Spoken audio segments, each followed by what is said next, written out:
Hola, hola, buenas noches. Buenas noches, ingeniero. Bien, estaba viendo que creo que me está duplicando Teams. Creo que hay dos salas. Voy a revisar eso en el transcurso del día de mañana. Entonces, voy a ver cuál es el problema, el por qué está duplicando salas. Y seguramente entonces va, de acuerdo a la corrección que haga, a lo mejor les va a desaparecer el enlace por un rato, en lo que lo vuelvo a configurar, para que no se angustien, no se preocupen. Bien, entonces, bueno, déjenme, rápidamente les comparto el programa de bisección. Y aquí se los voy a explicar rápido cómo lo diseñé yo. Es una forma en la cual se me ocurrió diseñarlo. Pero pues bueno, cada uno de ustedes tiene una forma diferente de escribir. Y pues les voy a explicar rápido. Les voy a compartir Profesor, después el archivo. Sí, adelante. bueno, es que en donde vivo está lloviendo muy feo, entonces por si se me va la luz o algo. Ah, ok, perfecto. Sí, enterado ya. Ahorita checo, reviso esa parte de la asistencia. Pero igual acuérdate que la clase se graba, entonces, para que tengan acceso a ella después. Gracias. No, ¿de qué? Bien, les decía entonces, rápidamente les voy a explicar lo que es el método de bisección, cómo es que yo lo diseñé. Al final les voy a compartir el archivo. Entonces, pues les explico rápido para continuar con la otra aplicación que me interesa ver el día de hoy. Entonces, pues bueno, le coloco igual método de bisección para el cálculo de raíces. Escribo el algoritmo. En el caso de la bisección necesitamos solicitar la función f de x. Como siguiente punto, necesitamos solicitar dos puntos iniciales, x1 y x2. Aquí viene algo importante, tanto en el método de bisección como en de falsa posición, necesito verificar el cambio de signo en los puntos x1 y x2. Entonces recuerden que tienen que ser de signos cambiados. Si no cumple con eso, entonces el algoritmo no va a funcionar. Obviamente va a correr y todo, pero no nos va a encontrar la raíz. Número 4, si se cumple con el cambio de signo, avanzamos. De lo contrario, hay que cambiar de puntos iniciales. Aquí me faltó una I. Dice iniciales. Déjenme colocarlo. Ahora sí dice iniciales. Bien. Bueno, aquí también escribiendo. Si cumple, me faltó una L. Ok, perfecto. Si cumple con cambio de signo, entonces avanzamos. De lo contrario, cambiar de puntos iniciales. Punto número 5, hay que calcular la raíz como el promedio de los puntos. Una vez que tengo yo el promedio, acuérdense que tomo el intervalo, lo sumo, lo divido entre 2 y esa es mi candidata a raíz. Hay que verificar los signos en este caso y los cambios de signo me dan el nuevo intervalo. Y punto número 7, nuevamente calcular la raíz con el promedio, con el nuevo intervalo, hasta obtener la condición de paro. ¿Cuál es la condición de paro?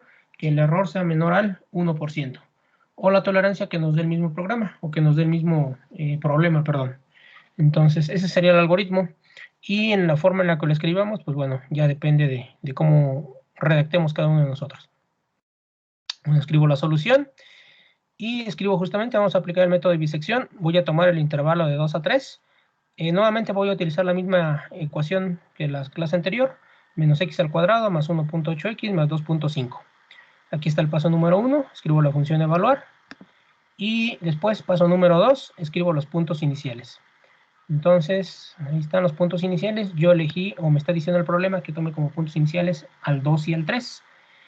¿Qué es lo que tengo que averiguar? Tengo que averiguar que esos puntos, las imágenes de esos puntos cambian de signo. Entonces lo que hago aquí, le digo al programa que me evalúe la función en 2. Y pues bueno, aquí está esa parte, es menos x al cuadrado. Si observan esta parte, menos x al cuadrado más 1.8x más 2.5. Y lo que me interesa es el signo. Aquí tiene un signo positivo. El otro punto es el 3, entonces igual le pido al programa que me evalúe la función en 3. Nuevamente aquí pueden observar menos x al cuadrado más 1.8x más 2.5 y me da menos 1.1. Esa condición es suficiente porque ya estoy obteniendo las imágenes con signos opuestos, uno positivo y uno negativo. Entonces puedo continuar Profesor, con el algoritmo. una pregunta. ¿Esto Adelante. lo va a subir a la plataforma o lo vamos a hacer nosotros? No, es lo que les decía, que ahorita para avanzar rápido, les estoy explicando rápidamente y esto se los voy a compartir para que ustedes ya lo puedan visualizar. Pero sí quiero Ok. explicárselos para que cuando ustedes abran el archivo entiendan qué es lo que ocurre en cada una de esas celdas, ¿no? Porque si se los Ok. comparto así de manera ahorita sin explicarles, pues de repente me van a decir, bueno, ¿y qué se está haciendo en esta celda, no? Pero sí se los comparto en un rato. Ok, gracias, ingeniero. No de qué. Bien, entonces, ¿qué es lo que escribo aquí? Que hay cambio de signo, por lo tanto, continuamos con el algoritmo. ¿Qué sigue del algoritmo? Bueno, construir mi tabla de valores para encontrar las raíces. Bueno, yo empiezo a escribir unas columnas aquí. Les digo, se me ocurrió escribirlos de esta forma. El punto inicial x0, el punto x1.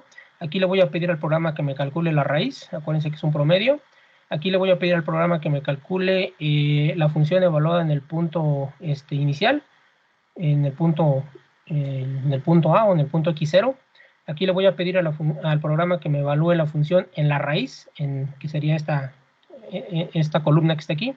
Y aquí le pido al programa que me evalúe la función en x1. Le pongo xy menos 1 y xy porque van a ir cambiando. Este es x0, x1, pero después es x1, x2, x3, x4 y así sucesivamente. Y pues bueno, de este lado escribo al final las iteraciones. Aquí les escribí al final, pero las puedo escribir también aquí al principio. Iteración 1, 2, 3, 4, 5, pues eso les decía. Ya depende de cada uno de ustedes. Entonces partimos, creo estas columnas, que son las que voy a ocupar. Y pues bueno, aquí es un dato que yo escribo, que son los puntos que me dicen. X0, que es el 2, punto inicial. X1, que es el 3.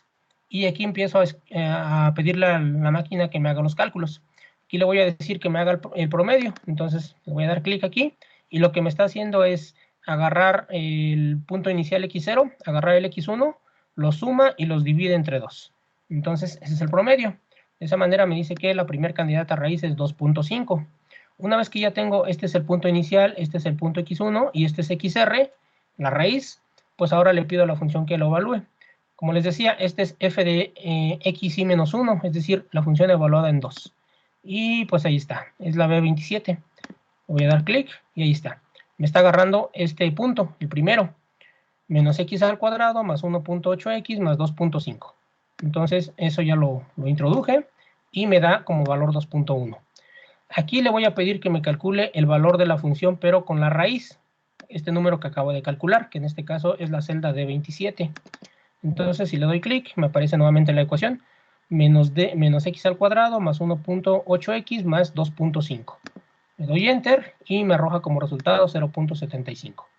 Después, en esta columna, lo que me va a calcular es la función evaluada en este punto, en el x1. Y pues bueno, le doy clic y ahí está. Me está agarrando este punto y es menos x al cuadrado más 1.8x más 2.5. Le doy Enter y ya tengo mi primer fila. Este es el punto original 2, el punto original 3. Aquí ya empiezan los cálculos, 2.5. Aquí empieza la función evaluada en 2, la función evaluada en la raíz y la función evaluada en el otro extremo, en 3, que es la iteración número 1. ¿Qué es lo que tengo que verificar ahora? Tengo que verificar cambios de signo. Por ejemplo, yo tendría de 2.1 a 0.75, son signos positivos ambos. Y aquí hay un cambio de signo, de 0.75 a 1.1, ¿sí? Bueno, aquí tengo los cambios de signo entonces. ¿Qué es lo que voy a hacer? Pues bueno, mi nuevo intervalo sería entonces, aquí elijo los cambios de signo justamente, y tengo que la función evaluada en la raíz, que sería 2.5. Entonces mi nuevo intervalo es de 2.5 a 3, porque es donde hubo cambio de signo justamente. No puedo agarrarlo de aquí para acá, es decir, no puedo agarrarlo de 2 a 2.5 porque ambos son positivos. Tiene que ser de 2.5 a 3. Este es mi nuevo intervalo, 2.5 y 3. Una vez que hago eso, pues lo único esto está originalmente en blanco, simplemente ya que tengo este nuevo intervalo, lo único que voy a hacer es pues arrastrar esta parte para que el comando funcione y me hace nuevamente el cálculo, 2.75. Entonces, ya que tengo esa parte, pues vas a volver a hacer lo mismo el algoritmo. X y menos 1 es 2.5. Voy a dar clic aquí está, me está agarrando el 2.5 y pues le doy Enter XR me está agarrando la raíz, es decir, me tiene que agarrar el 2.75. Le doy clic y ahí está. Me está agarrando el 2.75. Y finalmente el último me tiene que agarrar el XY, el otro extremo, es decir, el 3 en este caso. Le doy doble clic y ahí está, me está agarrando el 3. Entonces ya está trabajando bien el programa. Me está agarrando los números que estoy solicitando. Nuevamente, identifico, aquí hay signos iguales, entonces no puede ser este intervalo. El intervalo ahora es este. ¿Dónde está este punto? Que sería el 2.5 y el otro, el XR, el 2.75. Y aquí están, 2.5 y 2.75. Y pues ya el programa se encarga de calcularme esto. Ya me calcula en automático el promedio, que es el de estos dos. Ahí está. El programa se encarga en automático de calcularme este valor. ¿Sí? Me está agarrando el extremo, el 2.5. Este valor me está agarrando la raíz, ahí está. Y el otro me tiene que agarrar el otro extremo, es decir, el 2.75. Le doy clic y ahí está, me está agarrando el 2.75.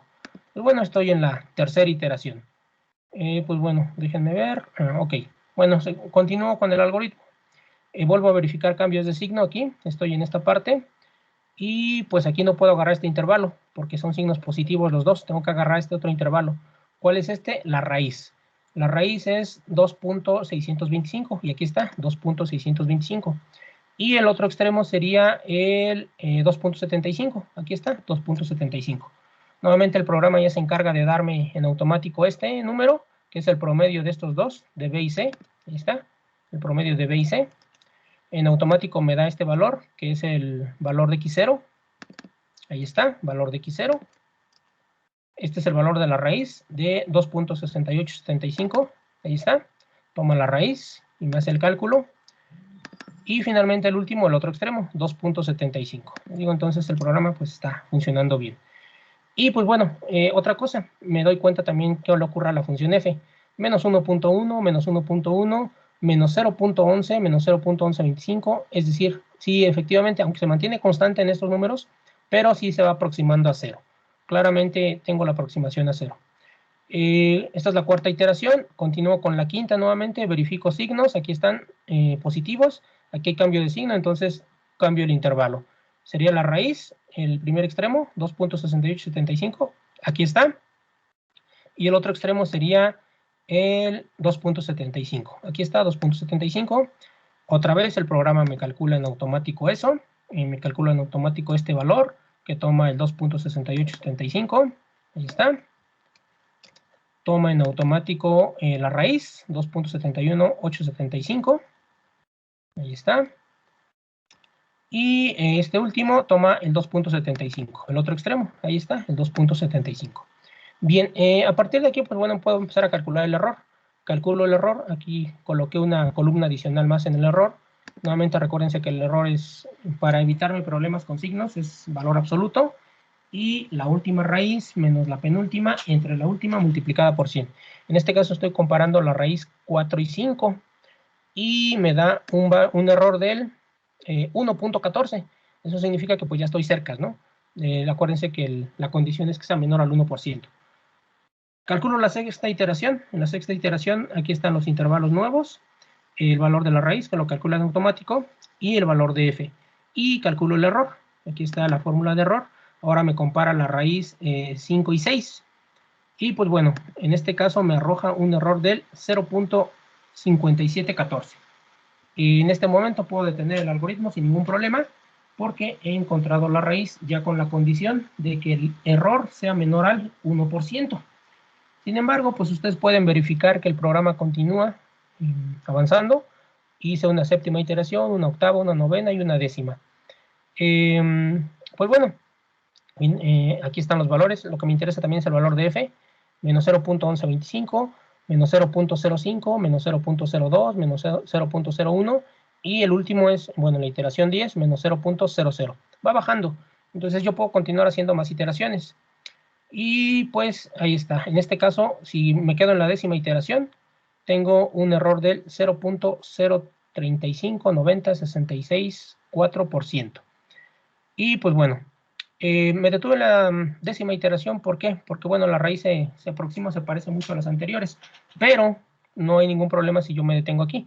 yo puedo decir que en el caso de método de bisección, el 2.734375 ya cumple con la condición de que el error sea menor al 1%. Creo que no había otra condición aquí, ¿verdad? No había ninguna otra. Y pues bueno, les digo, yo me detuve en la décima, que sería por 10 a la menos 2 ya.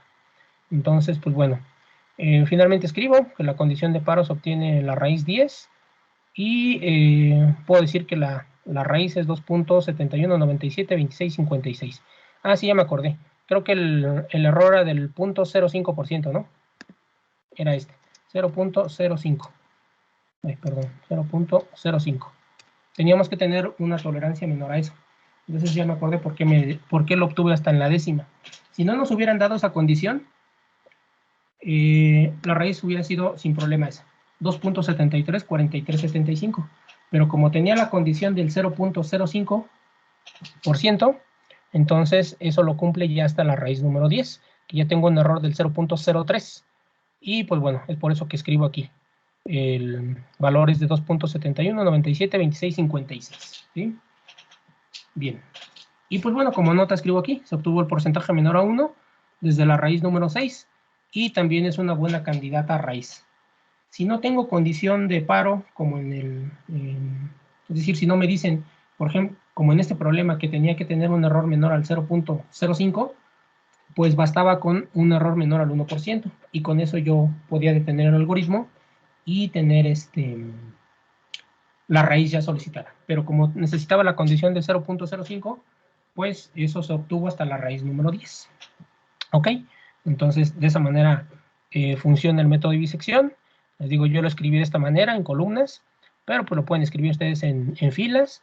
Les digo, las iteraciones las pueden colocar aquí al principio, agregar aquí la columna de error, modificar. Entonces, ustedes pueden escribir como mejor se les facilite esta parte.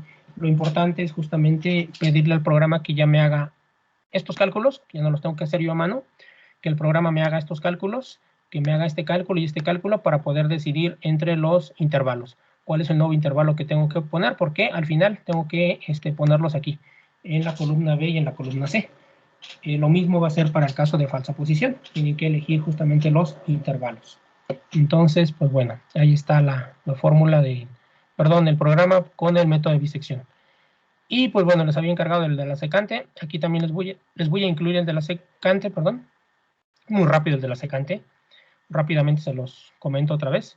Solicitar la función f de x, solicitar dos puntos iniciales x0 y x1, calcular el valor de f de x0 y f de x1, y finalmente sustituir en la expresión esta para obtener las raíces. Obtengo las iteraciones y listo. Y aquí está rápidamente la solución, muy simple.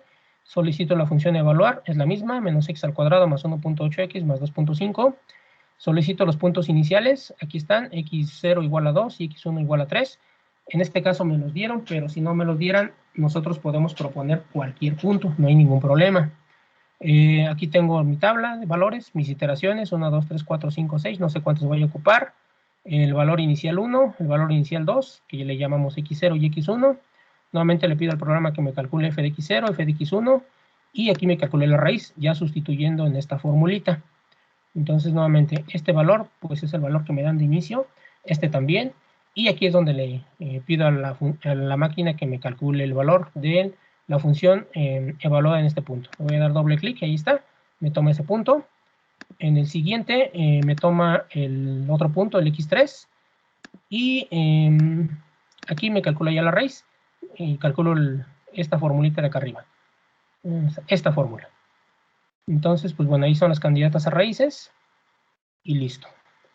Y pues bueno, ya todo lo demás empieza a funcionar de manera sencilla. Entonces, mi punto x0 ahora es el 3, mi punto x2 es la raíz que acabo de encontrar, 2.6562, y el programa me hace esto, me hace este cálculo tomando este valor, el valor de 3, ahí está. Me hace este cálculo tomando el valor de 2.65, y me hace este cálculo ya tomando todos estos valores. Estos 4 son necesarios, el 3, el 2.65, el f de x0 y el f de x1. Y ahí están, me está tomando los 4 puntos para calcularme la raíz. Y la raíz ahora es 2.71, se repite el algoritmo. Mi primer punto ahora es el 2.65, mi segundo punto es la raíz, 2.71, aquí están. Esto lo calcula ya la máquina y todas estas 3 columnas ya las calcula la máquina de manera automática. Continuamos con las iteraciones. Voy viendo el valor de f también. El valor de f efectivamente va disminuyendo. Vean, 2.1, menos 1.1, 0.22, 0.1, 0.1, perdón, 0.000, 3.71 por 10 a la menos 7. Y aquí el valor de f menos 1.1, menos 0.22, perdón, 0.01, menos 0.000, 3.73 por 10 a la menos 7. Y aquí por 10 a la menos 12. Voy por buen camino. Y pues bueno, se verifica el error nuevamente. Bueno, aquí en lo que obtuve fue un valor constante ya, un valor de 2.7193405 que se obtiene en la sexta iteración. Es decir, por ejemplo, el método de la secante en 5 iteraciones me encontró la raíz. Y aquí está, 2.7193405. Si yo hago una sexta iteración, me da el mismo valor. Si hiciera una séptima, me va a dar exactamente el mismo. Entonces ya no va a cambiar. Se calcula la tolerancia, aquí la calculé entre la raíz 3 y 4, entre estos dos, 2.7194 y 2.7193, y nos da un error del 0.002987, ya abajo del 0.05 que nos pedía. Y la tolerancia entre la raíz 4 y 5, pues nos da un valor de 3.7 por 10 a la menos 6. ¿Por qué no me quedo en la 4 y me voy a la 5? Porque como les comenté, secante ya a partir de la 6, sexta iteración, séptima, octava y novena, me va a dar exactamente la misma raíz, ya no va a cambiar. Bien me pude haber quedado con la raíz 4. La raíz 4 ya me da un error del 0.002. Entonces ya la raíz 4 pues es una excelente candidata a raíz. Sin embargo, pues secante me da una más, que es la 5. Y pues en 5 iteraciones calculamos la raíz sin ningún problema. Y es bastante sencillo en este caso. Pues ahí está, se concluye que la raíz es 2.7193.404 en la iteración 4 y 2.7193.405 en la iteración 5. Ambas cumplen con la condición de paro, no hay ningún problema, ¿sí? Bien, entonces, pues ahí está. Punto fijo, nos llevamos entre 18 y 22 iteraciones para este problema. Newton-Raphson creo que fueron 5 iteraciones. Secante 5 iteraciones y bisección 10 iteraciones. Entonces, pues bueno, ahí está para que empiecen ustedes a decidir cuál es el método que más les agrada, que más les gusta, y pues bueno, ya tienen en sus programas, ya los emplearán para resolver algún problema en particular, y pues al final igual van a decidir cuál es el método más efectivo, cuál es el que más les gusta a ustedes, porque igual yo les puedo decir que el más efectivo a lo mejor es falsa posición, pero de repente alguien me puede decir es que pues a mí no me gusta falsa posición porque tengo que estar verificando intervalos que cambien de signo y pues eso se me hace pues muy tedioso. Entonces me gusta más Newton, ¿no? Porque además sé derivar. Y alguien más me puede decir, bueno, a mí no me gusta mucho Newton porque no me acuerdo cómo derivar. Sin embargo, secante pues es prácticamente casi lo mismo y me evita el problema de la derivada. Entonces, pues yo trabajo mejor con secante. O alguien más me podrá decir, bueno, a mí me gusta más el método de punto fijo, aunque es más largo, pero pues me agrada más. Ahora sí que, como dicen, esto es al gusto del cliente, al cliente lo que pida. ¿Qué método les gustó más? Entonces, Yael, ¿qué método te gustó más?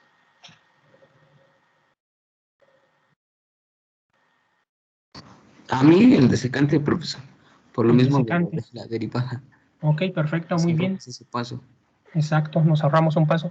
El de bisección y el de falsa posición son efectivos. De hecho, falsa posición es muy efectiva, solo que, como les comentaba, hay que estar verificando siempre cambios de signo. Ya que si no cumple con eso, entonces el método va a trabajar, va a seguir haciendo los cálculos, pero no nos va a encontrar la raíz, porque pues bueno, hay que estar verificando o imponiendo siempre esa condición. Bien, pero es de los más efectivos también.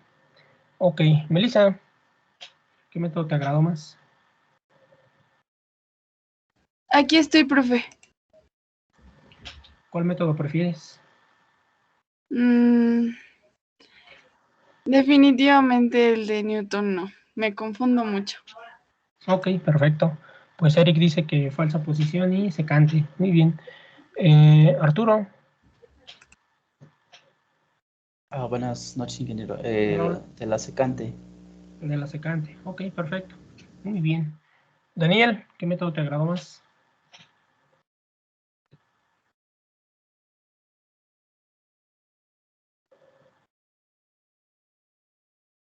Creo que Daniel no nos escucha. Alan, ¿qué método te agradó más, Alan?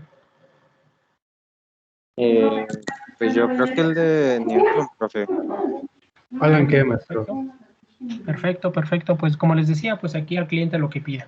Pues el que más les haya gustado, pues ya tienen 5 métodos para calcular raíces de funciones. Les digo, los 5 funcionan, nada más que cada uno de ellos tiene sus condiciones.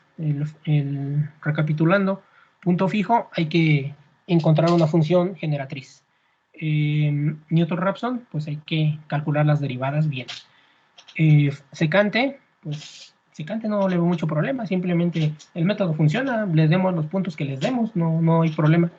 Método de bisección, hay que dar 2 puntos y estar verificando los cambios de signo. Y falsa posición igual, hay que dar 2 puntos y estar verificando cambios de signo. Entonces, pues bueno, ya decidirán ustedes qué hacer con ellos. Ok, perfecto. Entonces, pues bueno, como les decía, les voy a compartir esta plantilla para que la tengan. Si ya hicieron el de la secante, pues simple y sencillamente lo comparan. Ahí irá el de bisección y el de falsa posición es prácticamente lo mismo que el de bisección. Es exactamente lo mismo. Adelante. En el examen, ¿nosotros vamos a poder escoger el método cual sea o nos lo va a pedir No, a realizar por el método de en el examen se Newton? los voy a pedir. Sí, en el examen va a venir un problema y te va a pedir que lo resolvas por el método de bisección. Entonces, pues vas a tener que utilizar ese método. ¿Por qué? Porque si no utilizas ese método, no vas a encontrar la raíz en las respuestas, ya que, pues bueno, cada método tiene su margen de error. En algunos coinciden.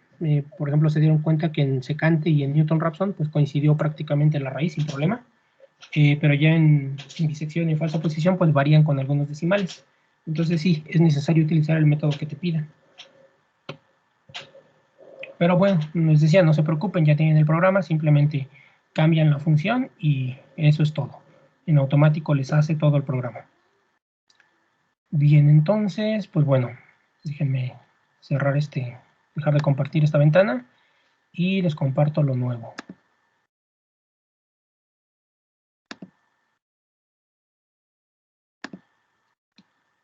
Ok, denme unos segundos nada más.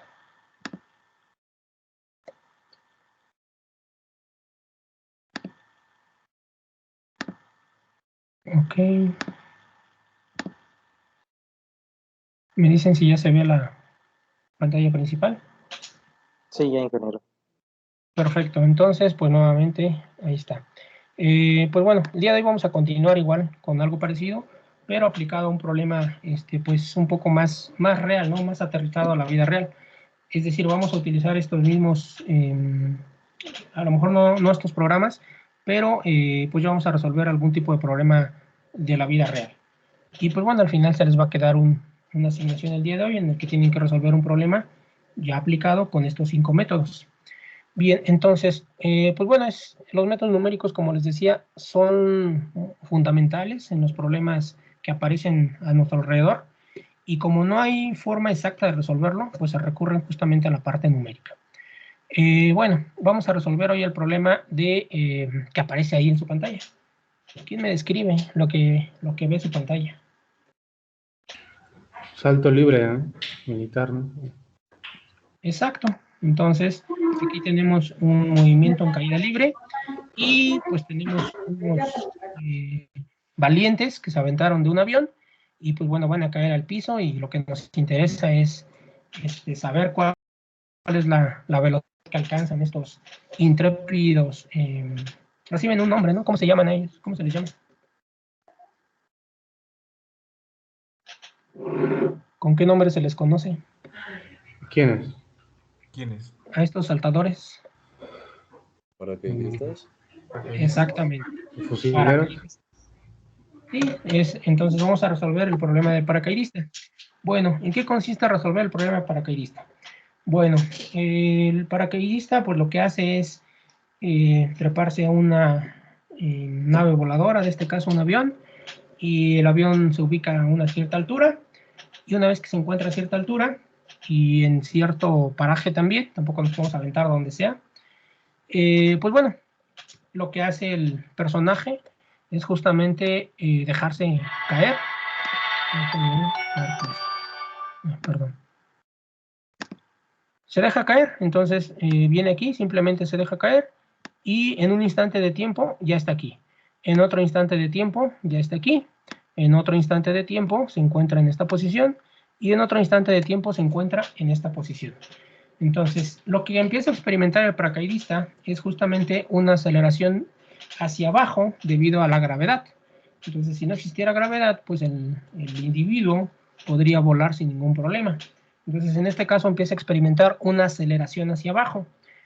Y esta aceleración hacia abajo lo que ocasiona es justamente un incremento en su velocidad. Es por eso que se empieza a acelerar. Tenemos un movimiento uniformemente acelerado, en el cual pues bueno, la velocidad va cambiando, y la aceleración es debido a la aceleración de la gravedad, que tiene un valor de 9.81 metros sobre segundos al cuadrado. Entonces, este intrépido paracaidista va cayendo y va incrementando cada vez más su velocidad. La pregunta es, ¿esa velocidad se detendrá en algún momento o incrementará indefinidamente? ¿Qué creen que ocurra?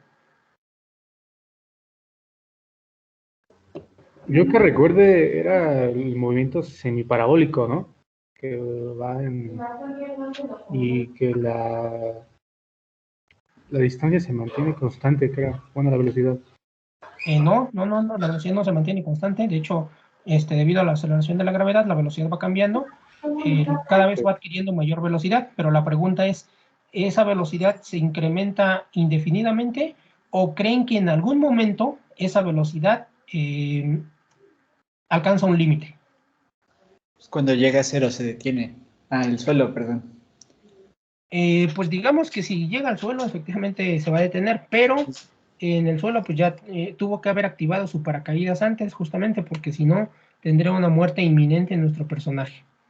Entonces, imagínense que el personaje va cayendo, tiene una altura suficiente, aquí tiene una velocidad inicial 0, porque simplemente se deja caer. Pero aquí ya tiene una velocidad 1, que obviamente la velocidad 1 es mayor que la velocidad 0. Aquí lo voy a colocar. B0, esto es menor que B1. En este es un 0. B0. Después aquí tiene una velocidad 2. Después de un instante tiene una velocidad 2. Obviamente esa velocidad 2 es más grande que B1 y más grande que B0. Y así aquí tendría una B3, aquí tendría una B4. Si continuamos con esto, entonces B3 es más grande que las anteriores. Y B4 también es más grande que las anteriores. La pregunta es, ¿ese paracaidista seguirá incrementando su velocidad? Sí, pero la pregunta es, ¿esa velocidad se detendrá en algún momento? Es decir, ¿alcanza una velocidad límite o no alcanza una velocidad límite y el paracaidista siempre va a estar incrementando su velocidad? ¿Qué creen que ocurre? Alcanza la velocidad límite, ¿no? Exacto, alcanza una velocidad límite. Entonces, aunque él se aviente de una altura bastante grande y se deje caer, va a llegar un momento en el que alcanza una velocidad límite. A esa velocidad se le llama velocidad terminal. Es decir, el paracaidista alcanza una velocidad y ya no va a haber forma de que incremente esa velocidad. Una vez que la alcanzó, aunque siga cayendo, aunque la altura siga siendo muy grande y aunque siga cayendo al vacío, ya no va a aumentar su velocidad. Ya llegó a una velocidad que se le conoce como velocidad terminal. Entonces, este proceso continúa hasta que alcanza una velocidad terminal, que le voy a poner velocidad subíndice T. Va a llegar un momento en el que la va a alcanzar. Entonces, pues bueno, el objetivo es justamente ver cómo va, qué movimiento va describiendo este intrépido personaje. Pero ya lo podemos identificar. Si yo hago una gráfica de velocidad contra tiempo, aquí tengo velocidad, y aquí tengo el tiempo, al revés, perdón. Déjenme cambiarle.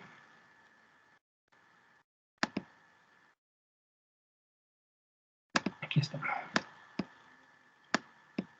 Si yo hago una gráfica de velocidad contra tiempo, aquí tengo en este caso el tiempo y aquí tengo la velocidad. Entonces, aquí en el instante inicial tengo una velocidad 0 y también tengo un tiempo 0. Es donde empiezo a medir el tiempo. Aquí ya transcurrió un momento y ya tengo un tiempo 1. Aquí tengo un tiempo 2. Y así sucesivamente. Aquí tengo un tiempo 3. Y finalmente voy a alcanzar la velocidad terminal en un tiempo determinado. Entonces, ¿qué es lo que ocurre? Al tiempo 0 tengo una velocidad 0. Entonces, si hago la gráfica, estaría en este punto. Después me doy cuenta que una vez que transcurre un intervalo de tiempo que le llamamos T1, el paracaidista alcanzó una velocidad. Entonces, podemos decir que aquí está. Después de un instante de tiempo 2, y lo voy a colocar, estos intervalos de tiempo están separados de la misma manera. Es decir, el intervalo de tiempo de T0 a T1 es el mismo que de T1 a T2, y este es el mismo que de T2 a T3, y este es el mismo que de T3 a T4, y así sucesivamente. Es decir, en el eje X, el intervalo de tiempo siempre tiene la misma escala, y eso lo vamos a ver ahorita. Entonces, pues bueno, en un tiempo T1 alcanzó una velocidad, en un tiempo T2 alcanzó una velocidad más grande todavía, más grande que V1. Entonces, pues en un tiempo T2, pues bueno, aquí déjenme ver, aquí está. En un tiempo T2 alcanza una velocidad, aquí está. En un tiempo T3 alcanza una velocidad más grande todavía, aquí está. En un tiempo T4 alcanza una velocidad. Y conforme va transcurriendo el tiempo, va a haber un punto en el cual esta velocidad se va equilibrando. Entonces, después de un tiempo, las velocidades van a ir siendo casi iguales hasta que alcance su velocidad terminal. Entonces, si yo hiciera la gráfica, tendría que esperar algo de este estilo. Entonces, la velocidad se va incrementando en un intervalo de tiempo y poco a poco va alcanzando una velocidad límite, y al final ya no hay forma, aunque transcurra el tiempo, ya no hay forma de que este paracaidista alcance mayor velocidad. A esto se le conoce como velocidad terminal, ¿sí? Pues esto va a depender de varios factores. En principio depende de la aceleración de la gravedad, también va a depender del cuerpo, en este caso, de la forma que tenga el cuerpo, de la masa del cuerpo como tal, pero bueno, cualquier cuerpo, cualquier objeto que se lance de esa forma, va a tener un comportamiento de este estilo, va a tener este comportamiento. Entonces, bueno, lo que se hace es analizar justamente este problema, y se trata, ni más ni menos, que ya me lo dijeron hace rato, un movimiento en caída libre. Bien, entonces la ecuación diferencial que me describe este problema, es decir, un objeto cayendo así en caída libre, es esta ecuación diferencial. Esta es la ecuación diferencial que me describe el movimiento de cualquier objeto en caída libre, donde v es la velocidad, t es el tiempo, g es la aceleración de la gravedad, c es una constante que depende del medio en el que se esté moviendo, en este caso el aire, pero si el objeto es, por ejemplo, una piedra que la arrojamos a un estanque, pues bueno, esta constante tiene diferente valor en el agua que, por ejemplo, en el aire. Entonces esta constante depende del fluido. Y la m es la masa del objeto, y nuevamente v es la velocidad. Entonces, esta es la ecuación diferencial que se establece a partir de la segunda ley de Newton, y donde pues la fuerza es proporcional a la velocidad. Y pues bueno, ya estableciendo esa ecuación, llegamos a esa ecuación diferencial. Esa es una ecuación diferencial lineal de primer orden, no homogénea. La solución, pues bueno, ya la vieron en ecuaciones diferenciales, aquí se las presento. El nombre ya se los acabo de decir. Si quieren investigar cómo se resuelve esa ecuación o quieren acordarse, es una ecuación diferencial lineal no homogénea, ¿sí? Entonces, busquen ese tema y ya se acordarán de que resolvieron en sus cursos de ecuaciones diferenciales este tipo de ecuaciones. La solución es esta. Esta es la solución analítica. Entonces, vamos a ver, como les decía al principio, un problema que se pueda resolver de forma analítica, y lo vamos a comparar con un método numérico que nosotros vamos a implementar, y veamos si el método numérico es efectivo o no es efectivo. Bien, ahora, la solución numérica se encuentra a partir de esta ecuación, y la solución numérica es esta. Esta solución numérica se obtiene a través de un método que se llama diferencias finitas. Lo único que tenemos que hacer es separar las variables, integrar, y desde un intervalo TJ hasta un intervalo TJ más 1. TJ es el tiempo inicial y TJ más 1 es el siguiente tiempo. Si estuviéramos realizando en el caso del primer movimiento, TJ sería el 0 y el TJ más 1 el T1. Si estuviéramos viendo este intervalo, TJ sería el T1 y TJ más 1 el T2, y así sucesivamente. Entonces, esta es la solución analítica. Tenemos entonces ya las dos. La solución, perdón, esta es la solución analítica y esta es la solución numérica. Vamos a ver qué tan efectiva es esta solución numérica a través de este método. Ahora, les decía hace rato, el intervalo de tiempo aquí es constante. Es decir, el intervalo de tiempo que yo elijo de aquí hacia el T1 es el mismo intervalo de tiempo que de T1 a T2. Entonces lo puedo poner como delta T. Delta T. Y aquí también es un delta T. Y en todos es un delta T. A este intervalo de tiempo, en este tipo de método que les digo que se llama diferencias finitas, se le denomina tamaño de paso. Entonces, el tamaño de paso es algo fundamental y crucial a partir de este momento. Todos los programas que vamos a ver de aquí en adelante van a incluir justamente esa condición adicional ahora. Necesitamos un tamaño de paso. Ese tamaño de paso es esto. ¿Qué tan grande es este intervalo? Entonces, eso va a depender mucho del problema. Aquí, por ejemplo, se trata de un personaje que se avienta de un avión y es conocido como paracaidista. Entonces, pues sabemos que el paracaidista no va a durar más allá de 1 minuto en el aire y va a caer al suelo, o no va a durar más allá de 5 minutos. Entonces lo que podemos hacer es monitorear los intervalos de tiempo, no en minutos, sino en cuánto. ¿Cuánto sería lo ideal? Segundos. Segundos, exactamente. Porque si yo lo monitoreo en minutos, y por ejemplo, en muchos lugares donde, por ejemplo, se lanza una de las avionetas, pues a lo que se le exige a la avioneta es que esté más o menos entre 1 kilómetro y 1,5 kilómetros de altura. Entonces, en ese caso, el paracaidista dura menos de 1 minuto en el aire. Si yo tomo tamaños de paso de 1 minuto, pues simple y sencillamente voy a monitorear el tiempo 0 y el tiempo t igual a 1 minuto. Tendría solamente 2 puntos para monitorear. Y pues esos 2 puntos son insuficientes para que yo haga un análisis de la caída de este personaje. En los aviones de combate, por ejemplo, que son los militares, pues ya la altura es mucho más grande y a lo mejor el tiempo de vuelo ya es de máximo entre 5 minutos. Pero igual, si yo tomo intervalos o tamaños de paso de 1 minuto, tendría solamente 5 puntos, del 0 al 1, del 1 al 2, del 2 al 3, del 3 al 4 y del 4 al 5. Y 5 puntos no son suficientes para poder monitorear el comportamiento de este paracaidista. Entonces, lo más conveniente es que yo tome un tamaño de paso de segundos. Va a haber problemas en los cuales el segundo pues, es muy grande y pues voy a tener que tomar todavía tamaños de paso más pequeños. Por ejemplo, como de 0.5, de 0.1, etcétera.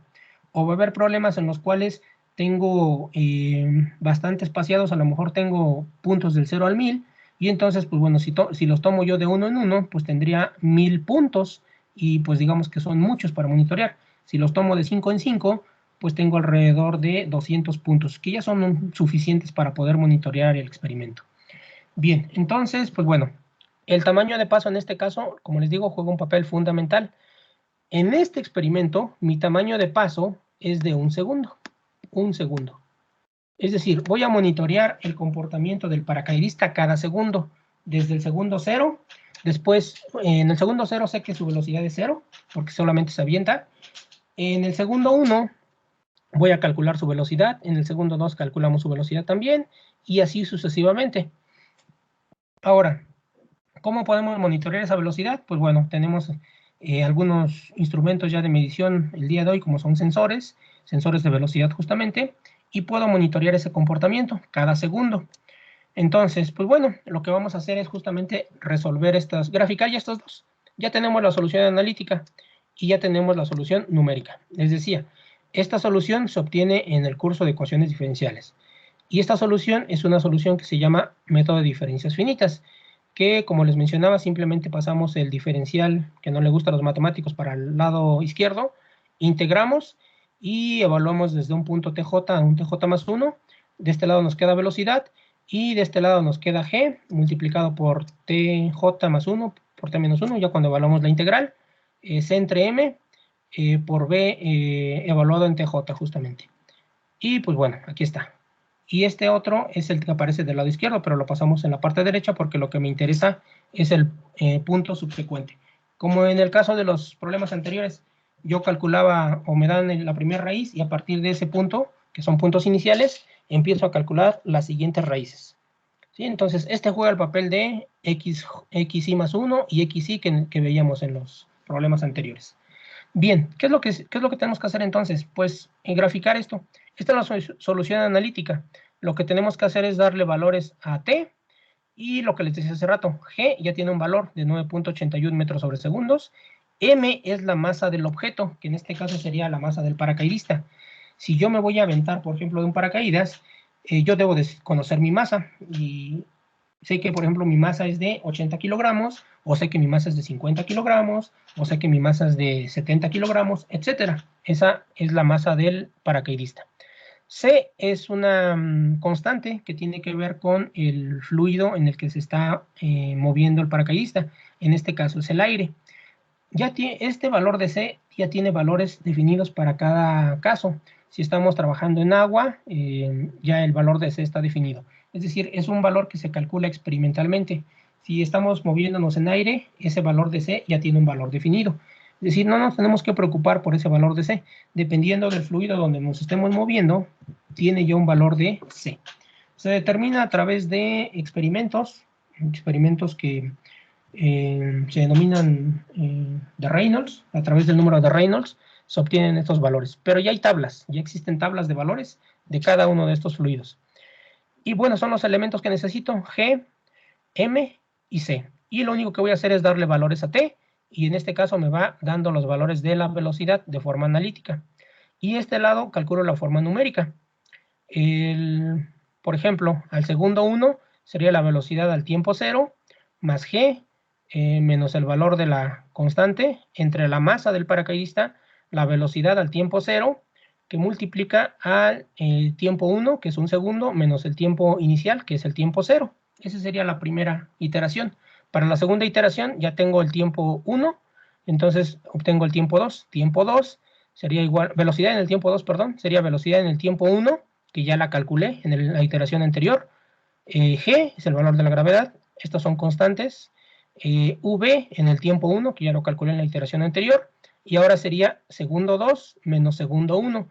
Si se dan cuenta, esto siempre va a tener un mismo tamaño, siempre va a valer 1, porque mi tamaño de paso, como les dije, es constante. En este caso elegimos que sea de un segundo, y ese siempre va a tener un valor de 1. Bien. Lo que hago entonces es describir, crear un pequeño programita otra vez, coloco M, que es la masa, C, que es el coeficiente de arrastre, T es el tiempo. Aquí estoy haciendo algo diferente para poder ya no estar cambiando el valor de la masa, porque, por ejemplo, si yo resuelvo este problema en el caso de mi persona, pues yo tendría que incluir mi masa. Pero si lo quiero resolver para el caso de otra persona, pues tendría que incluir su masa. Y pues bueno, tendríamos que estar cambiando siempre esos valores. Lo que hago aquí entonces es una asignación que se puede hacer en Excel también, y empiezo a asignar valores, empiezo a crear variables. Creo una variable M, aquí hay que tener mucho cuidado en Excel porque Excel ya tiene precargadas muchos valores. Entonces yo no puedo elegir ciertos valores como tal, tengo que tener cuidado que no la tenga ya asignada a algo. En este caso la M no la tenía asignada, y de este lado ya le doy el valor. Le digo al programa que la masa es de 68.1 kilogramos. Aquí están las unidades. Escribo CD. Quería escribir C, pero C ya la tiene asignada a Excel como un comando de estadística o de contabilidad, no recuerdo. Entonces busqué otro que no tuviera, que en este caso fue CD, y CD es el coeficiente de arrastre. Entonces, este coeficiente para el aire tiene un valor de 12.5 kilogramos sobre segundos. Aquí escribo las unidades. Y escribo el tiempo. Entonces, el tiempo aquí es de un segundo. Aquí me equivoqué. No es 0.1, es un segundo. Un segundo. Y pues bueno, ¿para qué sirven estas asignaciones? Estas asignaciones sirven porque, pues aquí adelante le voy a pedir al programa que me haga los cálculos de la velocidad analítica y la velocidad numérica. Si yo cambio de personaje, mi personaje nuevo tiene una masa de 80 kilogramos, ya no voy a tener que venirme a las fórmulas de acá a cambiar esa masa. Simple y sencillamente la voy a escribir aquí. Voy a quitar el 68.1 y voy a escribir 70. Y en ese momento Excel me cambia todos los valores ya para una masa de 70 kilogramos.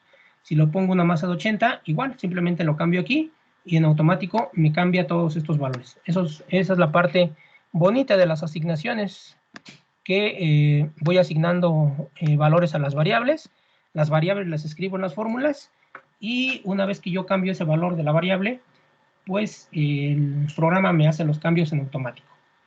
Bien, ¿qué es lo que tengo que hacer entonces? Pues bueno, lo que hago es construyo una columna, que le voy a pedir al programa que lo haga ya tengo las soluciones, tanto analítica como numérica. En la primera columna escribo el tiempo, en la segunda columna pues escribo la velocidad analítica, y en la tercera escribo la velocidad numérica. Estas tres columnas me van a servir para que después del lado izquierdo yo le pida al programa que me genere un gráfico. Aquí está. Entonces, bueno, el primero es el tiempo cero. Al tiempo cero, pues bueno, la velocidad analítica tiene que ser 0. El paracaidista se está lanzando simplemente del reposo. Y pues bueno, la velocidad numérica también me da 0. Ahí está. Después, una vez que transcurre, voy a regresar al dibujito. Este es el tiempo 0. Aquí digamos que tengo tiempo igual a 1 segundo. 1 segundo ya. Han transcurrido 1 segundo. Y lo que le voy a decir al programa es que me calcule el valor que tendría el paracaidista con la velocidad analítica en 1 segundo y con la solución numérica en 1 segundo también. Entonces, la analítica me da un valor de 8.95. Ah, bueno, estos resultados son en metros sobre segundos. Y pues bueno, ahí está. Entonces ya tendría ese valor. Y la velocidad numérica es de 9.8. 9.8. Entonces, después de 1 segundo, al tiempo 0 coinciden sin problema.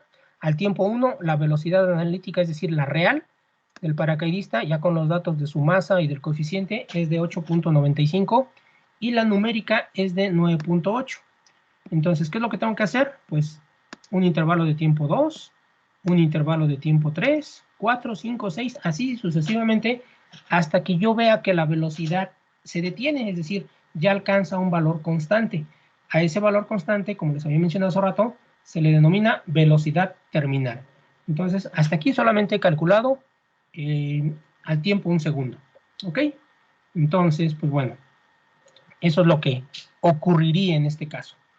Bien, se puede uno calcular al tiempo 2 segundos, al tiempo 3 segundos, y de repente resulta que voy a encontrar que se me pasó el tiempo 4, bueno, el tiempo 4 sí lo encontré, o sí lo medí, perdón. El tiempo 5, pues de repente se me pasó, o no lo medí de alguna forma.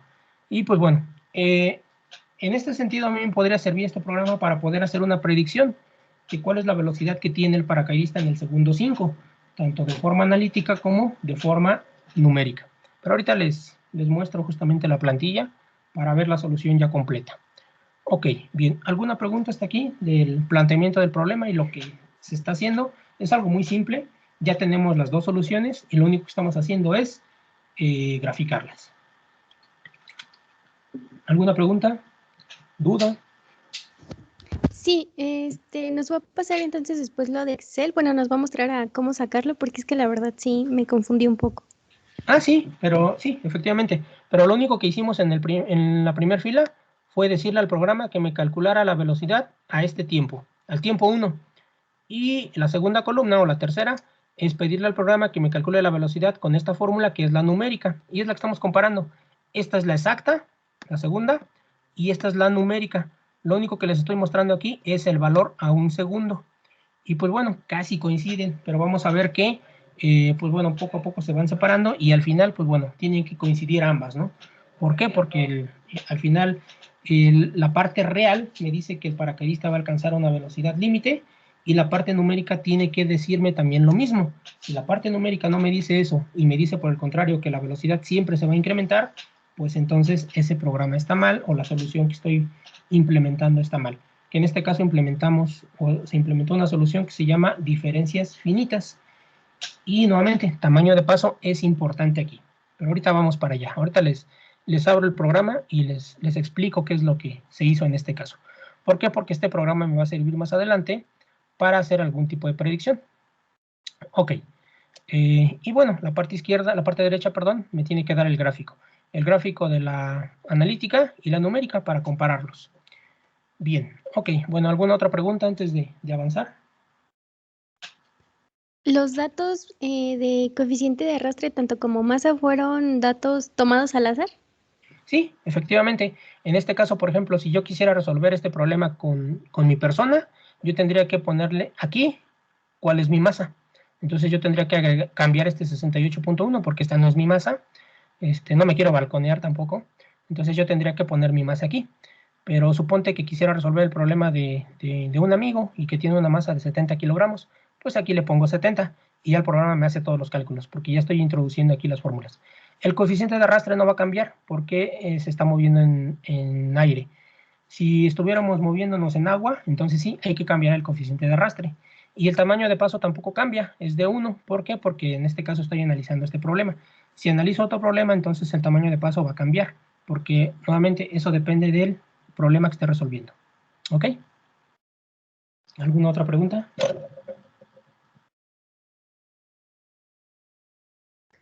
No, de mi parte ya ninguna, profesor. Ninguna, perfecto. Bien, veamos entonces.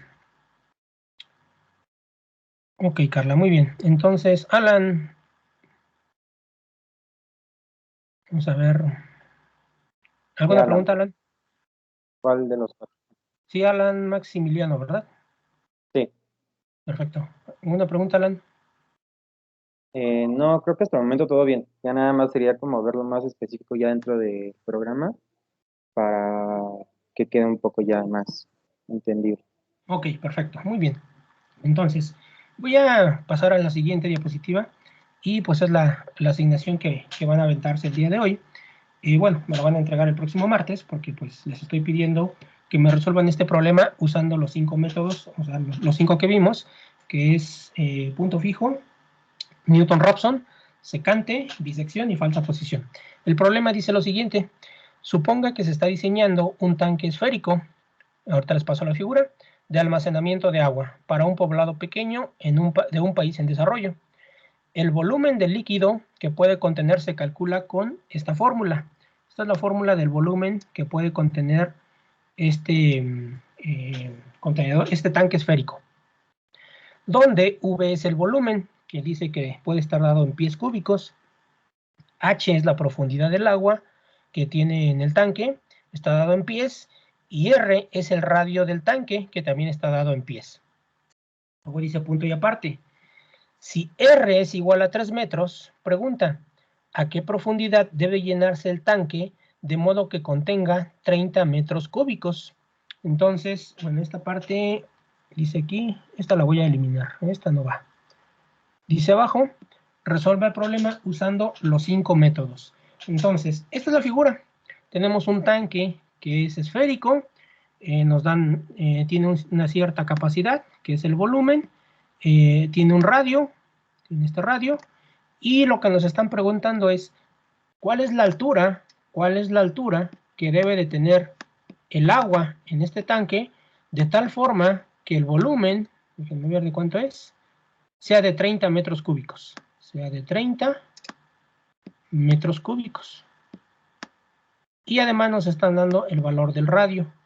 Nos dicen que el radio es de 3 metros. 3 metros. Entonces, para estas condiciones, ustedes necesitan calcular el valor de esta altura. ¿Qué altura debe de tener el agua en el tanque para que contenga esa capacidad? 30 metros cúbicos. Entonces, pues bueno, haciendo un análisis muy simple, uno dice, bueno, tengo un radio de 3 metros. Entonces, ¿el diámetro de cuánto es? ¿De cuánto sería el diámetro? De 6, profesor. De 6, exactamente. ¿6 qué? 6 metros. 6 metros, efectivamente. Eso significa que esta H tiene una cota, es decir, tiene un valor máximo. Esa H, como máximo, tiene que tener una altura de ¿cuánto?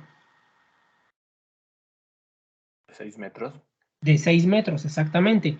Siempre y cuando el tanque esté completamente lleno y que cumpla con la condición de los 30 metros cúbicos, pero no va a ser así.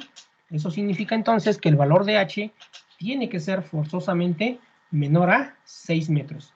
Si ustedes en su programa, una vez que lo corran, encuentran un valor de H mayor a 6 metros, pregunta, ¿es correcta la respuesta o es incorrecta? Incorrecta. Es Incorrecta. Sería incorrecta. ¿Por qué sería incorrecta? Porque como tope no puede tenemos superar. 6 metros.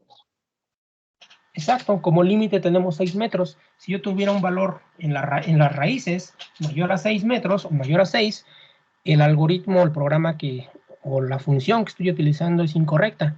¿Por qué? Porque de manera sencilla, ese valor de H tiene que ser menor a 6 metros. O en su defecto, en el peor de los casos, que sea igual a 6 metros. Si es que se cumple con la condición de los 30 metros cúbicos. Entonces voy a regresar aquí. Pueden sustituir rápidamente estos valores. Les están dando el valor de V. ¿Cuánto vale esa V?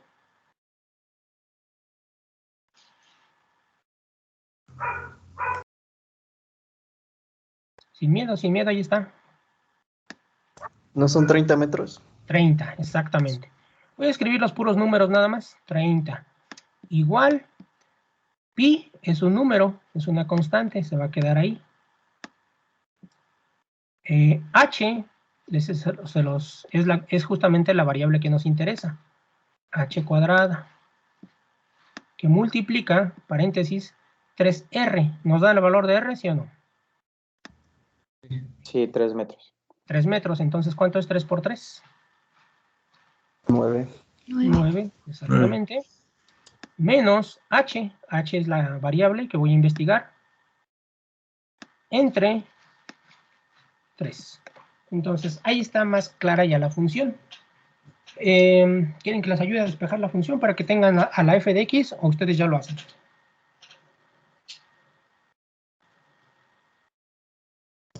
Ayúdanos, profe. Yo ya los iba a dejar porque dije, los que callan otorgan. Entonces, si no. no dicen nada es porque ya lo saben hacer. Ok, perfecto, les ayudo. ¿Cuál es la variable que nos interesa? Nos interesa la h. Entonces debemos de tener una función en términos de h. Primeramente me estorba este 3. ¿Qué hacemos con este 3? Lo pasamos del otro lado con operación inversa. Entonces lo voy a escribir aquí abajo. Me quedaría 90 igual a pi por h cuadrada que multiplica a 9 menos h. Ese es el primer pasito. Después, queremos a la h, nos estorba el valor de pi. Entonces, ¿qué hacemos con ese valor de pi? Lo pasamos al otro lado dividiendo. Exactamente. Entonces voy a escribir 90 entre pi igual a h cuadrada o paréntesis 9 menos h. Y multiplicamos esos paréntesis. Aquí voy a escribir un igual. 9 por h cuadrada me da 9h cuadrada. 9h cuadrada. Ahora h cuadrada por menos h me da menos h cúbica. Menos h cúbica. ¿Sí? Bien. Y de este lado sigue estando el 90 entre pi. Pues ya casi tengo el problema resuelto. Voy a multiplicar por menos. ¿Por qué por menos? Porque tengo una potencia cuadrática y una potencia cúbica. Pero la cúbica tiene signo negativo. Para no confundirme con eso, multiplicamos todo por menos. Tanto en la parte izquierda como en la parte derecha. Voy a escribir aquí entonces, me quedaría menos 90. Menos 90. 90 entre pi igual a, voy a escribir primero la h cúbica menos 9h cuadrada,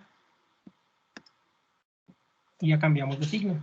Lo que vamos a hacer es pasar el menos 90 entre pi del otro lado para igualarla a 0, porque acuérdense que lo que debo de tener es una función igualada a 0.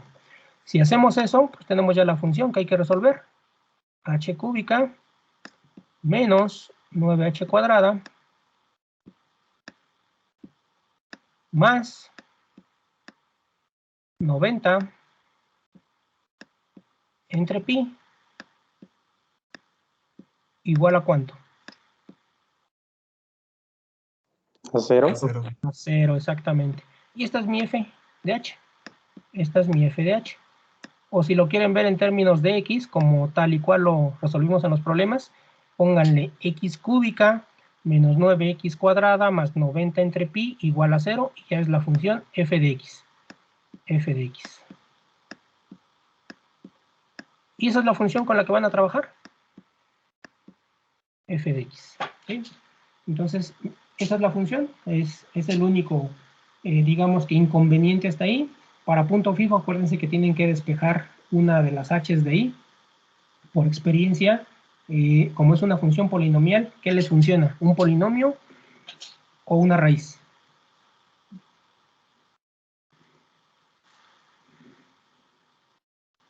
¿Qué les funcionaría?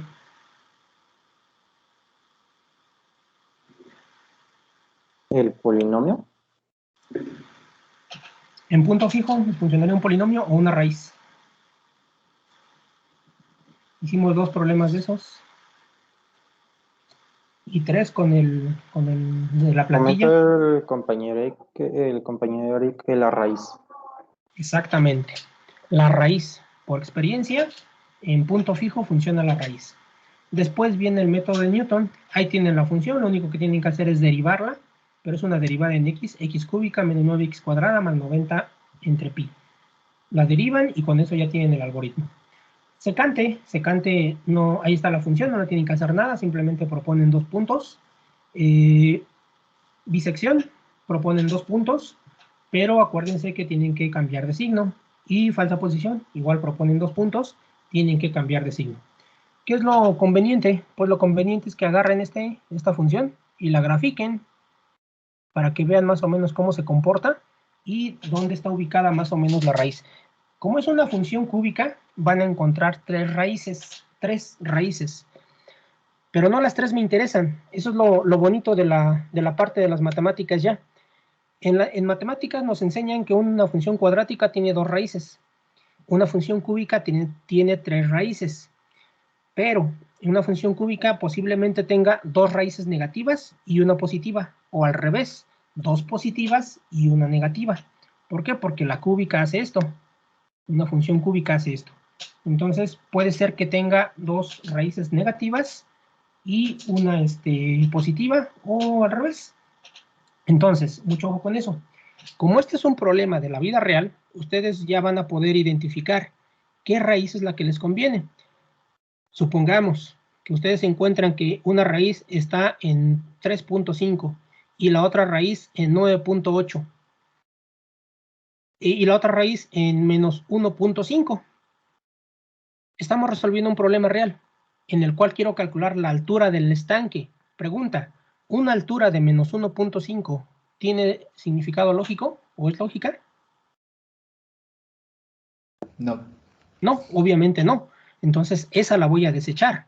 Después viene la otra de 9.5. Pero yo ya analicé el problema. Dije que lo máximo que puede valer la h es ¿cuánto? 6. 6, exactamente. Entonces, ¿la otra raíz de 9.5 es lógica? No. No, obviamente no, exactamente. Entonces, la raíz lógica en este caso es la de 3.5. Ese sería entonces mi resultado. Obviamente ese no es el resultado, ¿eh? Ese no va a ser el resultado. Pues bueno, eso sería entonces ya la forma en la que yo estoy analizando, estoy utilizando los programas que construimos aplicado a un problema real, pero ahora me voy a encontrar también con la dificultad de la interpretación de resultados. Yo puedo agarrar y decir, obtuve 3 resultados, una altura de menos 1.5, y entonces me puedo quedar como que, a ver, no existen alturas negativas, entonces esa no es lógica. Entonces tengo otras 2 soluciones, la de 3.5 y la de 9.5. Ambas son correctas, ambas me dan raíces de la ecuación. Sí, pero espérate, tengo un estanque en el cual la altura máxima es de 6 metros. Por lo tanto, la de 9.5 no es lógica. Con lo cual me quedo solamente con una, la de 3.5. Por eso es importante ahora la interpretación de los resultados. No nada más agarrar y ya tengo la función. Perdón. Ya tengo la función, aquí está. ¿Está? Pues la introduzco a mi programa y que me dé todas las raíces sabidas y por haber. Obviamente me va a dar 3 raíces. ¿Y las 3 son resultados válidos? No, porque ahora estoy resolviendo un problema de la vida real. ¿Ok? Entonces, esa es la función con la que van a trabajar. ¿Ya la notaron? H cúbica menos 9h cuadrada más 90 entre pi igual a 0. O bien, x cúbica menos 9x al cuadrado más 90 entre pi. Si les perturba la variable h, cámbienla por la x. Y entonces, pues bueno, ya pueden ocupar sus conocimientos de métodos numéricos para resolver un problema real. Ok, ¿alguna pregunta con lo que van a hacer entonces? Ya tienen la función, ya lo demás es, casi los programas lo hacen por sí solos.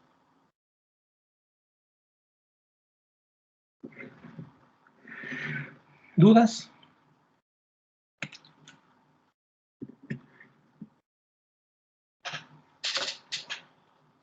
Prof, Sí, adelante.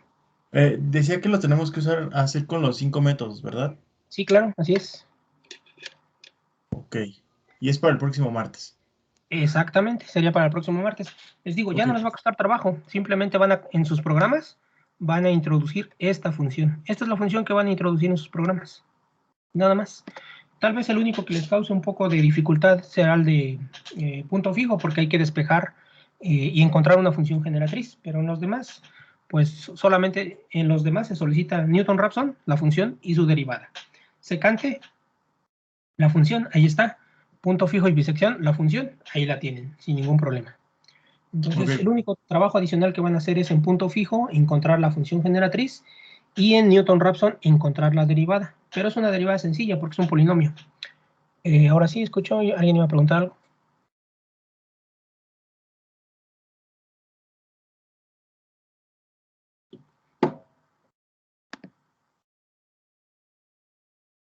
¿No ya se arrepintieron? Bueno, ok.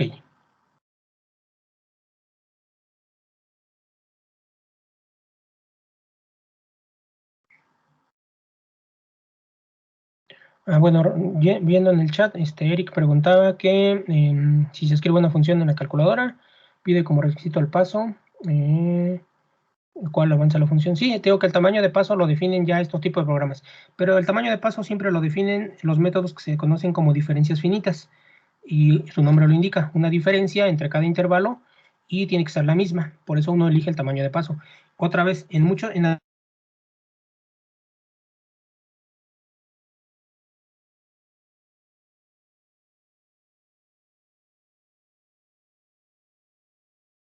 Creo que preguntó que si tendremos requisitos de tolerancia.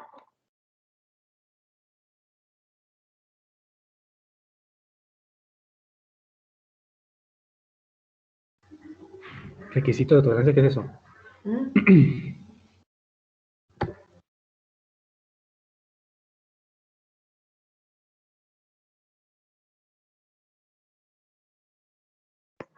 Profe. Sí, ¿no? Creo que se salió, ¿no? Tal vez se le fue el internet.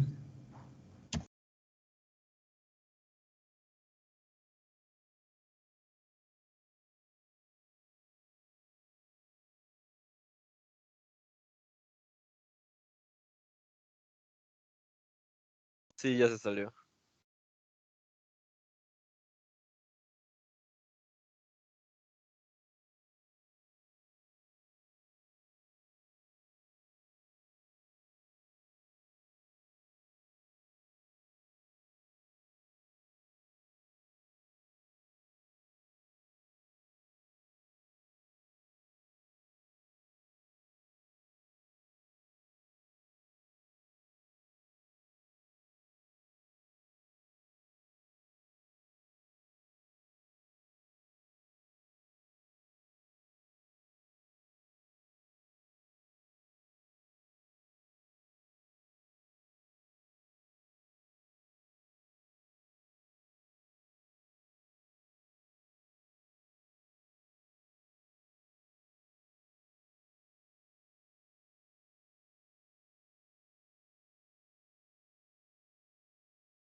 Hola, hola, ¿me escuchan de nuevo?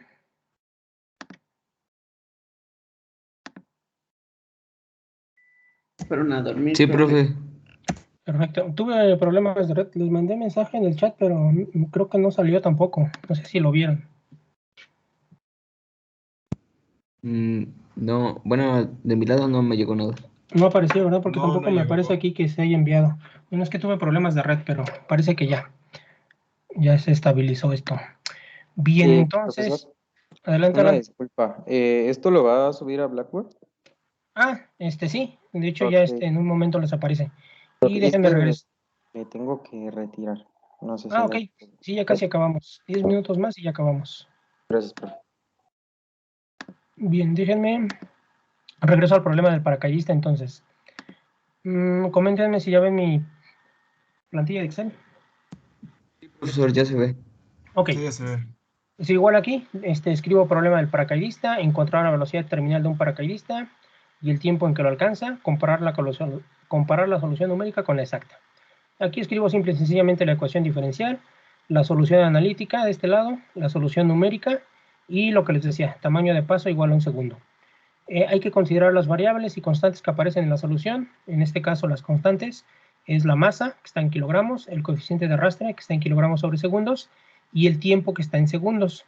Entonces, en este caso, pues bueno, vamos a calcular el movimiento del paracaidista mientras esté en el aire. Bueno, en este caso se mueve en el aire y pues el coeficiente tiene un valor de 12.5. Lo que les decía, yo construyo entonces aquí una tabla de valores, escribo variable, valor, unidad y lo que les comentaba hace rato. Por ejemplo, miren, observen estos números que aparecen aquí. Voy a cambiarlo, por ejemplo, le voy a dar 70, y en automático ya cambió todo esto, cambió todos los valores. Entonces, es lo interesante de asignar valores a esto, porque ya el programa me los manda a llamar y hace todos los cálculos. Si yo cambio el coeficiente de arrastre y le pongo, por ejemplo, de 1, vean cómo va a cambiar esto, le voy a dar Enter y cambiaron los números. ¿Sí? Entonces, pues bueno, esa es la parte importante o interesante de hacer asignaciones. Bien, ¿cómo se hace una asignación? Yo, por ejemplo, ubiqué aquí una variable, que en este caso les decía, elegí la letra M, elijo la letra M y aquí adelante voy a escribir su valor.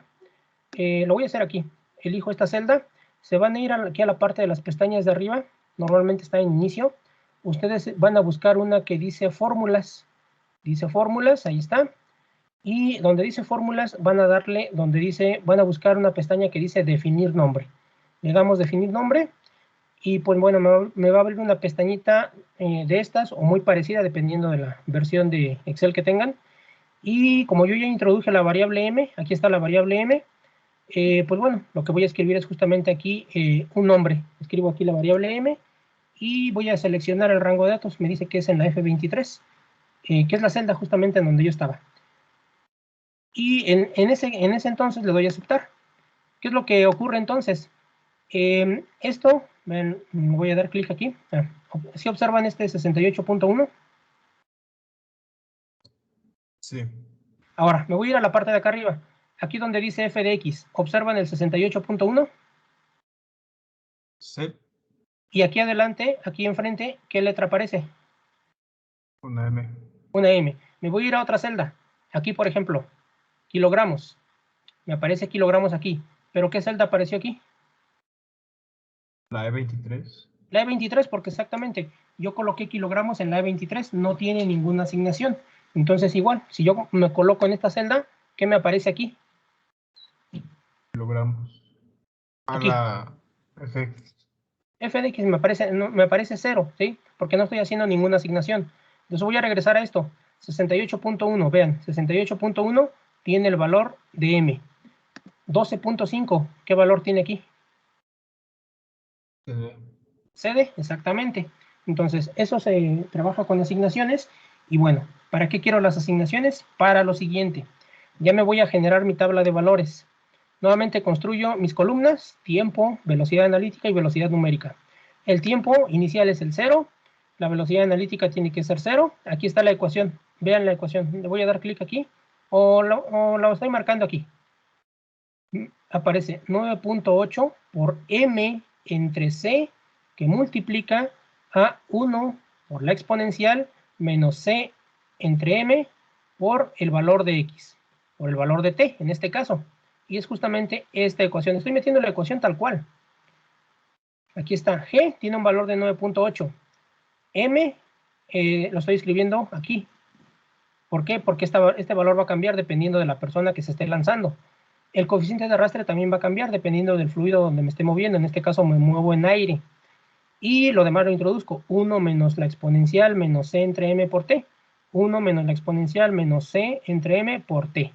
Entonces, es la formulita que estoy introduciendo aquí. Ahí está. De este lado, pues la velocidad numérica me da 0 también. Y pues bueno, este es al tiempo 0. Al tiempo 1, yo escribo, esto lo voy a escribir yo de manera manual. 0, 1, 2, 3, porque es mi tamaño de paso. Son los segundos ahora. Una vez que ya escribí yo esta fórmula aquí, simplemente la voy a expandir y me va a generar este número. Déjenme lo borro. Ahí está. Entonces ya introduje esa fórmula ahí. ¿Qué es lo que voy a hacer? Entonces simplemente lo expando y en automático me genera todos estos números. Me dice que la velocidad analítica, es decir, la exacta, en un segundo el paracaidista ya tiene esta velocidad de 8.95. En 2 segundos tiene esta velocidad 16.40. En 3 segundos 22.60. En 4 segundos 27.76. Voy a analizar nada más esta columna, perdón. Así continúo.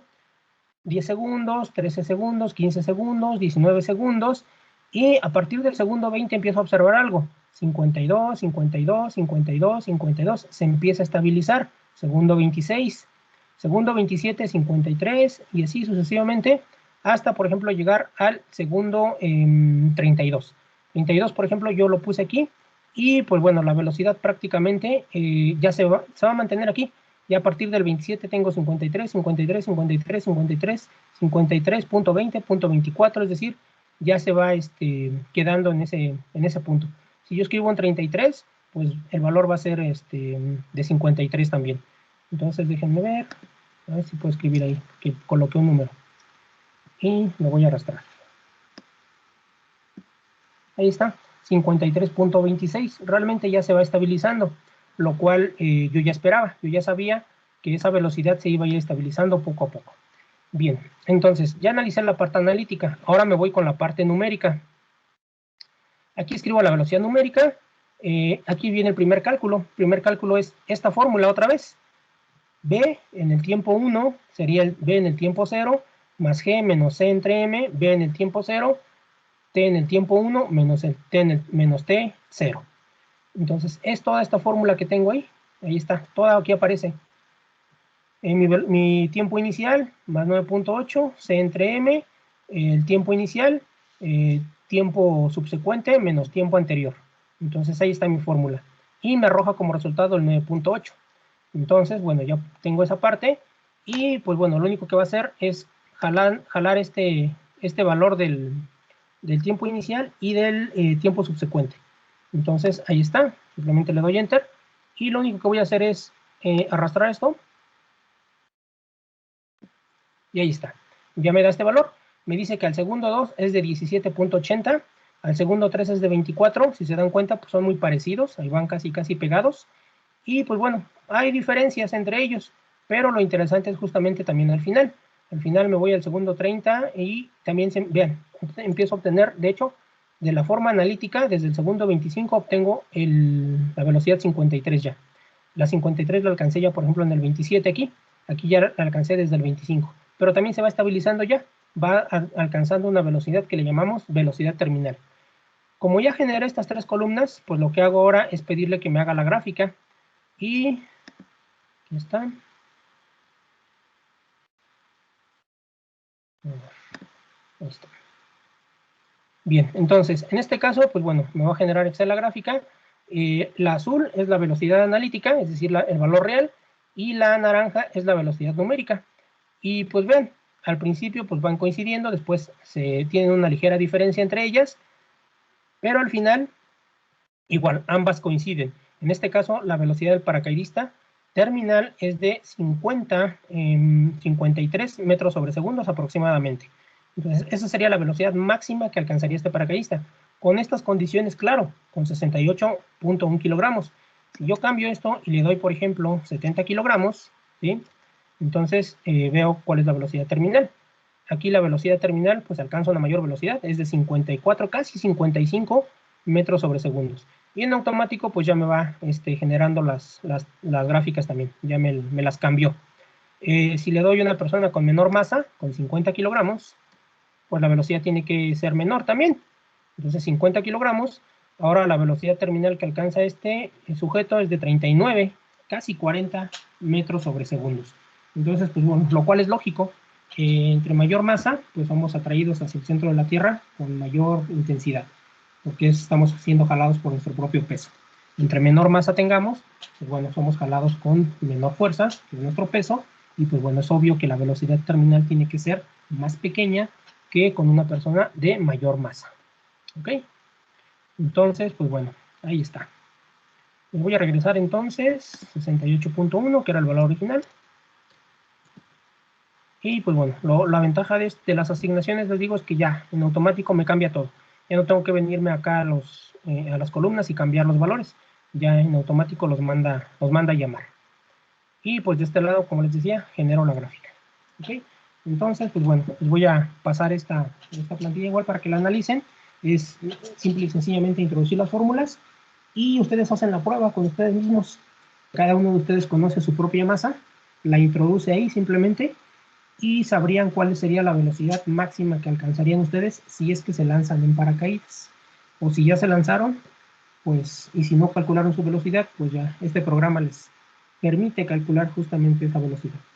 Y si no lo han hecho, pues esta es una simulación que les dice efectivamente cuál es la velocidad máxima que ustedes van a alcanzar. Entonces, para que experimenten la adrenalina. Es decir, no necesitarían subirse al avión y aventarse. Ya con este programita sabrían qué velocidad alcanzarían. ¿Ok? ¿Alguna pregunta?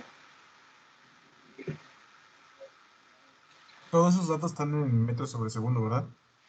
Sí, así es. Ok. Bien, entonces, pues bueno, por más que ustedes se sigan dejando caer, pues ya no alcanzarían una mayor velocidad. Esa sería la velocidad máxima que alcanzaría su cuerpo. Y pues bueno, ya lo vieron aquí, por ejemplo, en este caso, en el caso de este individuo, necesitaría aproximadamente 27 segundos en caída libre para alcanzar su velocidad máxima. Después de los 27 ya puede accionar el paracaídas porque pues ya no va a alcanzar mayor velocidad. Ya llegó a su límite.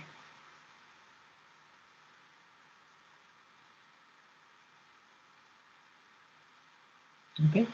¿Alguna pregunta más que tengan?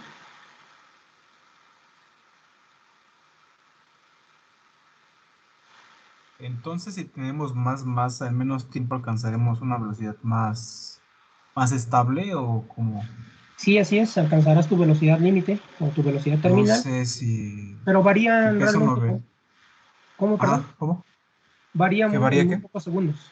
Son muy pocos Ah, segundos de ok. diferencia. Y O no, sea, no, sí. a lo mejor una persona, mira, lo voy a volver a colocar aquí. Ve, en la persona de 68 kilogramos, en 27 segundos ya alcanzó su velocidad máxima. Vamos a aumentar la masa. Vamos a suponer que ahora la persona pesa 90 kilogramos. 80 o 90. 90. Vamos a ver en cuánto lo alcanzó. Llegó al 68, 69, que es la que alcanzaría, y la alcanzó en 28 segundos. ¿Sí? Ahí está aproximadamente. No es mucha la diferencia, fueron 2 segundos, me parece. Y ahora vamos a ver con una con menor masa. Una con una masa de 50 kilogramos. 50 kilogramos. Ahí está. Esta persona alcanza su velocidad terminal en más o menos al segundo, ahí está el 39, al segundo 22, 5 segundos antes que el de la masa de 90 kilogramos, es decir, casi el doble, ¿no? O sea, el doble de masa. Hicimos una masa de 90 kilogramos, pues que ya es una persona bastante considerable en masa, lo alcanzó en 27 segundos, y una de 50 kilogramos lo alcanzó en 22 segundos. 5 segundos. En menor tiempo, pero menor velocidad también, ¿no? Exactamente, menor velocidad también. ¿Por qué? Porque estamos siendo atraídos hacia la Tierra por nuestro propio peso. Entonces, entre mayor masa tengamos, acuérdense que el peso es masa por gravedad. Exacto. Entonces, entre mayor masa, pues el peso es más grande. O sea, la fuerza con la que nos atrae la Tierra hacia el centro es más intensa. Ok. Sí. Y entonces, ese tipo de cosas también hay que analizarlas, porque si obtenemos, por ejemplo, si hubiéramos obtenido, por ejemplo, que, o sea, ustedes construyen el programa, meten las fórmulas, y obtienen que, por ejemplo, para una persona de 90 kilogramos, alcanzó su velocidad en 27. Ya, perfecto. Después dicen, voy a probar en cuánto lo alcanzaría una persona de 50. Yo sé que la va a alcanzar en menor tiempo. Ya lo visualizamos. ¿Por qué? Por el peso. Entonces, pero si obtengo que para una de 50 la alcanzó en 30 segundos, pues algo está mal, porque no es posible que una persona con menor masa alcance la velocidad en mayor tiempo que una con mayor masa, ¿sí? Porque entonces la de mayor masa está siendo atraída hacia la Tierra con mayor fuerza. Entonces, eso sería ilógico también. Entonces, no por el hecho de que haya construido un programa, que haya introducido las fórmulas, va a estar bien. Tengo que analizar justamente estos casos. Y a mí en particular me pidieron resolver el problema del paracaidista de una persona que tiene 68 kilogramos. Ya lo resolví, pero no me debo de quedar ahí. Debo decir, a ver, ¿qué ocurre si incremento la masa? Si incremento la masa, entonces alcanza mayor velocidad el objeto o el individuo y la alcanza también en mayor tiempo. ¿Qué pasa si disminuyó la masa? Pues tiene que alcanzar una velocidad más pequeña. Es algo que yo debo de saber y que mi programa me debe de ratificar o verificar. Si no es así, entonces algo hice mal. Y como en el caso anterior del estanque, matemáticamente voy a encontrar 3 raíces, pero 2 de ellas no me sirven, solamente me va a servir una. ¿Ok? ¿Alguna otra pregunta?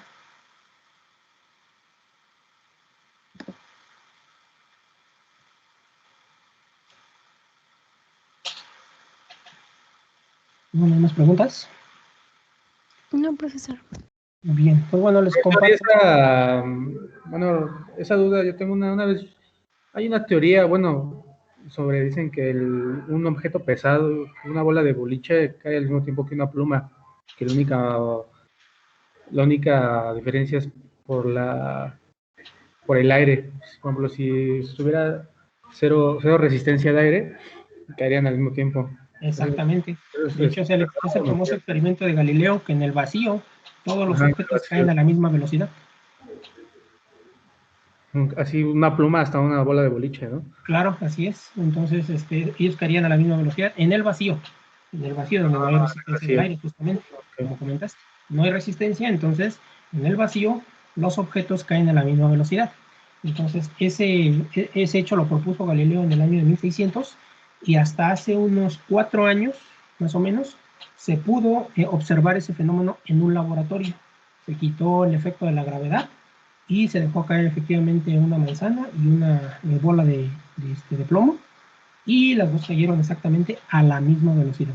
Entonces, 400 años después, se pudo recrear el experimento que Galileo propuso con sus observaciones en el año de, por ahí de 1600 y tantos.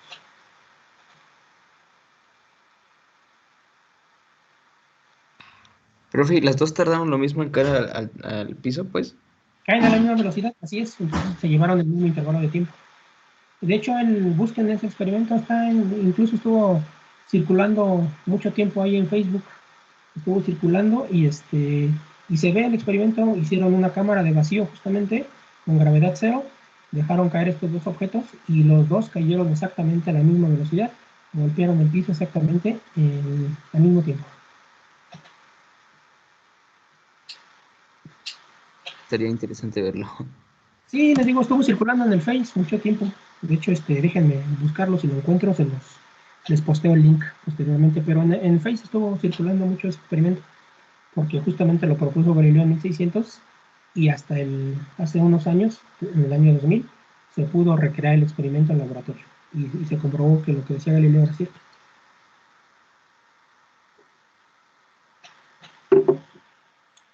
Ok, ¿alguna otra pregunta, comentario?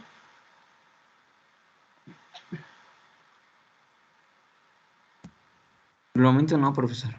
No, Ok, bien, pues les voy a postear esta plantilla para que ustedes la puedan analizar. Les digo, solamente hay que programar 2 fórmulas aquí. Eso de las asignaciones es muy, muy interesante, y de hecho cuando veamos matrices, pues sirve también mucho, porque pues ya simplemente vamos escribiendo los números en la matriz y en automático, hay que programar y el programa nos corre para cualquier otra matriz que nosotros vayamos a introducir. Bien, entonces, pues bueno, si no hay más que discutir, sí, ya casi nos llevamos las 2 horas. Pensé que nos íbamos a llevar menos tiempo. Pues bueno, nos veríamos el próximo viernes y pues ya vemos un tema diferente nuevamente. Bueno, siempre van relacionados todos, ¿eh? Siempre es con hacer programas que nos resuelvan problemas de la vida real. Ok, déjenme sacar la asistencia de Teams.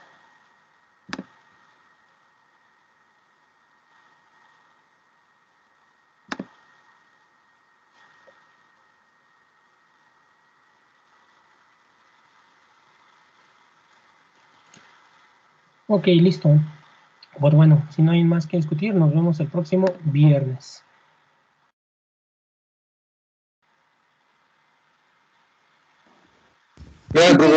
Gracias. Nos vemos, que estén bien. Hasta luego. Hasta luego, profe, gracias. Cuídense. Gracias, profesor. Hasta luego. Nos vemos, Hasta luego, pórtense bien. profe.